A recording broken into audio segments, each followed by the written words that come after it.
Las naciones que integran el G7 escogieron como sede de la cumbre recientemente realizada el escenario de uno de los eventos más despreciables en la historia de la humanidad, Hiroshima, una ciudad que fue totalmente destruida con la concerniente pérdida de cientos de millones de vidas, solo para demostrar quién sería el dueño del mundo a partir de ese momento.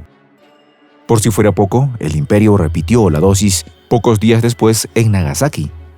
Pero esa es otra historia.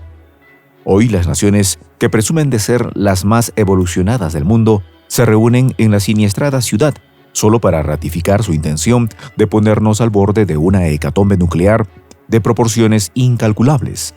Los detalles a continuación.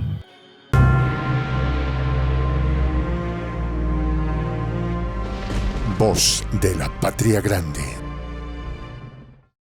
En un artículo publicado en Yahoo News Japan, se resalta el terrible dilema que afrontan las naciones del G7, quienes por un lado están persuadidos de que no podrán vencer a Rusia usando métodos convencionales y por el otro quieren conservar vías para su propia retirada. No obstante, aportan nuevos elementos para propiciar la escalada del conflicto. En tal sentido, le otorgan un gran regalo a las fuerzas de Volodymyr Zelensky, autorizando la entrega de los aviones caza F-16 con el correspondiente entrenamiento de los pilotos ucranianos. Según el autor de la publicación, Tomoaki Nishitani, la abundante entrega de pertrechos a Kiev obliga a la Alianza Atlántica a lidiar con el agotamiento de sus arsenales. Por otra parte, los jefes del bloque militar se encuentran desconcertados debido a las enormes pérdidas de soldados y material bélico a lo largo del conflicto en Ucrania. Sin embargo, Occidente pretende aumentar su apuesta aportando pertrechos de un mayor poder ofensivo. Esto podría envalentonar a Zelensky para que lance su cacareada contraofensiva. En tal sentido, Nishitani se pregunta si en realidad los líderes del G7 piensan que Rusia puede salir derrotada en la contienda, por lo que es muy posible que los miembros de la organización persigan objetivos inconfesables como sacrificar a todo un pueblo en aras de sus intereses. De allí que Hiroshima sirva como recordatorio de lo que son capaces de hacer. Todo esto sucede mientras China adelanta gestiones con el fin de llegar a una solución pacífica. No obstante, la nación imperial busca sabotear estas negociaciones, ya que mantener la llama encendida en el este de Europa es importante para alcanzar sus objetivos. Todos saben que, en última instancia, Ucrania no puede ganar contra la mayor potencia nuclear del mundo. Sin embargo, los eventos que generan el conflicto son material para la propaganda occidental que busca sumar a las naciones del mundo en un frente contra el gigante eslavo. No obstante, a medida que pasa el tiempo, son cada vez más los países que se percatan de la estratagema, distanciándose de la estrategia imperial. Ante esta situación, Tomoaki considera que no existe la posibilidad de terminar las hostilidades por la vía de la negociación como propone China. Esto debido a que, de tener éxito, la hegemonía estadounidense se vería seriamente afectada, por lo que Washington está dispuesto a sacrificar hasta el último ucraniano. Al final, la cumbre del G7 terminó con el grito de «más pertrechos para Ucrania», en lugar de llamar a desvincularse de la violencia y sentarse a la mesa de negociaciones. Según Nishitani, no existen perspectivas para el fin de la crisis. Por su parte, Moscú señala que la nación imperial es la única beneficiada con este conflicto. Por otra parte, el portavoz del Kremlin, Dmitry Peskov, señala que los países de la Alianza Atlántica están jugando con fuego, agregando que al nutrir de pertrechos a Ucrania, sabotean las negociaciones ruso-ucranianas. Quizás, si las víctimas fuesen estadounidenses, alemanas o quizás japonesas, otro gallo cantaría y se evitaría tanta pérdida de vidas. En tal sentido, Stephen Bryan señala en un artículo del Asia Times que los nuevos cazas que Kiev podría recibir son viejos y pueden ocasionar problemas. De igual modo comenta, de todas maneras, no van a cambiar la situación. De acuerdo con su punto de vista, los aviones enviados a Kiev fueron fabricados en los 70, por lo que se acercan a la obsolencia. Entre los primeros países que proporcionan los F-16 están Noruega, Dinamarca y los Países Bajos. Las naves que envían estas naciones recibieron su última modificación a principios de los años 2000, así que es muy probable que tengan un bajo rendimiento en combate al enfrentar a unos equipos tan avanzados como los que posee Rusia. Los F-16 necesitan un mantenimiento constante para permanecer en condiciones de buen funcionamiento. Esto implica la reparación de los complejos componentes, tener los repuestos para sustituir los averiados, así como la actualización del software para radares y otros sistemas. Debido a ello, las reparaciones más complejas deben hacerse en Europa. Por lo demás, este tipo de aviones requieren de pistas de aterrizaje largas y en buen estado, algo de lo que carece Ucrania. Esta dificultad obligará a los pilotos a operar a media carga de combate para evitar que los baches dañen la nave o los equipos a bordo. En tal sentido, los aviones enviados por Noruega deberán someterse a constantes reparaciones en el fuselaje. Según Bryan, estas naves están al final de su vida útil. Pronto serán chatarra. Por otra parte, se informó hace algunos años que los bombarderos BI-9 Lancer de la Fuerza Aérea estadounidense eran inservibles en misiones de combate. En tal sentido, el jefe del Comando Estratégico, John Hayer, señaló que esto se debe a su deficiente mantenimiento. Los detalles para la posible entrega de los aviones F-16 a Ucrania siguen siendo turbios. Como muestra de ello, la administración Biden no da información clara de lo que se piensa hacer.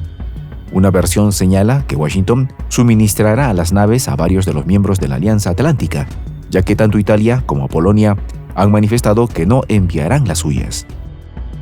Dado que ninguna de las naciones del Oriente Próximo está dispuesta a suministrar sus naves de cuarta generación que poseen a Kiev, serán Dinamarca, Noruega, Bélgica y Países Bajos, cuya flota conjunta llega a 125 unidades, los que deberán hacerlo. No obstante, esto no le resulta tan significativo, pues gracias a la entrega quedará espacio para los nuevos F-35.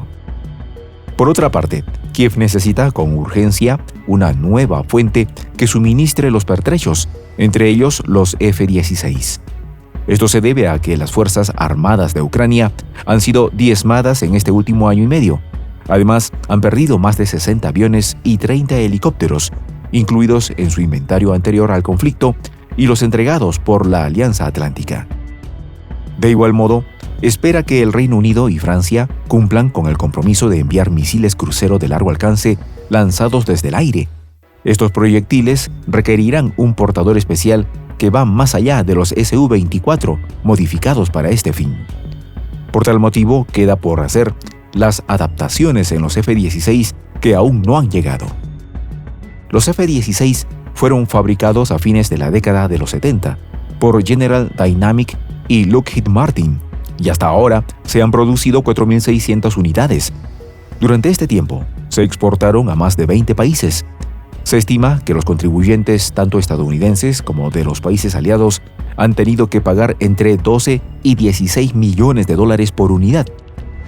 Una producción de esta magnitud requiere disponer de muchos aviones de segunda mano, que sean relativamente baratos, además de que las piezas de repuesto sean accesibles. Aunque el F-16 se concibió como caza de alta performance, diseñado para enfrentar a las naves soviéticas, hoy se modificó para servir como un cazabombardero polivalente.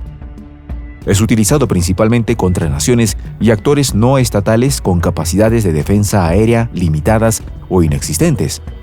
Claro que este no es el caso de las fuerzas rusas, quienes tienen la más moderna tecnología en esta materia, por lo que podemos imaginar cuál será la eficacia que tendrá el nuevo aporte del G7. La compra de aviones y la sustitución de equipos obsoletos es un gran negocio para las grandes transnacionales que producen pertrechos y sistemas bélicos. Por otra parte, las empresas de energía, alimentos y medicamentos especulan con las situaciones ocasionadas tanto por la crisis sanitaria como por el conflicto de Ucrania. En tal sentido, para muchas de las empresas representadas por los miembros del G7, la situación del sureste de Europa es un buen negocio. Por ello, es muy dudoso que quieran ponerle fin al conflicto y lo más posible es que se lleve al borde de la catástrofe para luego retirarse discretamente en aras de la paz y la seguridad de la humanidad. Como suele ocurrir en este tipo de eventos, los resultados concretos de las políticas públicas suelen señalarse vagamente en los comunicados finales. Las verdaderas preocupaciones de Occidente son la lucha en Ucrania y el ascenso de China. En tal sentido, continuarán el conflicto con Moscú y ocasionarán otro en Pekín. Por lo que amanecerá y veremos. Soy el Juan José del Castillo, director del canal Prensa Alternativa. Si quieres ser parte de la comunidad de la Patria Grande, suscríbete a nuestro canal. Si es que quieres que te lleguen las notificaciones cada vez que subimos un video, activa la campanita. Si quieres apoyar a nuestro canal económicamente, puedes hacerlo a través de PayPal. El enlace está en la descripción del video. A nombre del equipo de Prensa Alternativa, me despido con esta expresión en el quechua milenario, Tupananchis Kama, cuya traducción es hasta volvernos a encontrar.